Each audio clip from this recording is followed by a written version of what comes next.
হরে কৃষ্ণ ভক্ত সজ্জন রাধে রাধে। আমি আছি এখন আপনাদের সাথে রুবেল বৃন্দাবন ব্লক নিয়ে। দেখুন ভক্ত সজ্জন, এটা হলো আমার ভগবানের ঘর, ভগবানের সিংহাসন।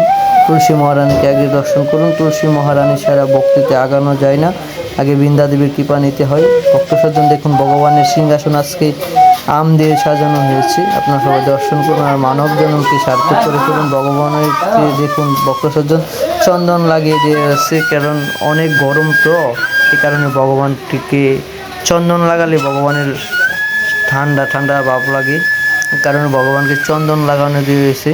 ভক্ত সজ্জন দেখুন, আপনারা সবাই দেখুন গাছের আম ভগবানকে দিয়ে ভগবানের সিংহাসন।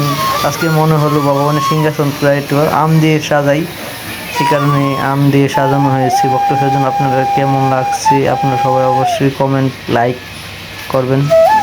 দেখুন ভগবানের কি সুন্দর চোখ টানা টানা, ভগবান যেন আমার দিকে তাকাইয়ে আছে এরকম লাগে।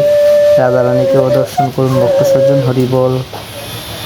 আর মানব জন্মকে সার্থক করে ফেলুন ভক্ত সজ্জন। আমার মাধ্যমে আপনারা ভিডিওটা দেখে ভগবানকে দেখুন। হরে কৃষ্ণ। নৃসিংহদেব ভগবানকেও দর্শন করুন। জগন্নাথ বলরাম সুভদ্রা মহারানীকে দর্শন করুন ভক্ত সজ্জন। রাধে রাধে ভক্ত সজ্জন। এখানে আছে আরও পঞ্চদশ ভগবান কি জয়। গৌরাঙ্গ মহাপ্রভুর অনেক প্রিয় এই আম, নৃসিংহদেবের ভগবানের অনেক প্রিয় আম। ভগবান গৌরাঙ্গ মহাপ্রভু একটি লীলা করেছিলেন, চৈতন্য চরিতামৃতে আছে, আপনার ভক্তদেরকে আম খাওয়াতে নিয়ে গিয়েছিলেন। এই জায়গাটার নাম হলো আমঘাটি।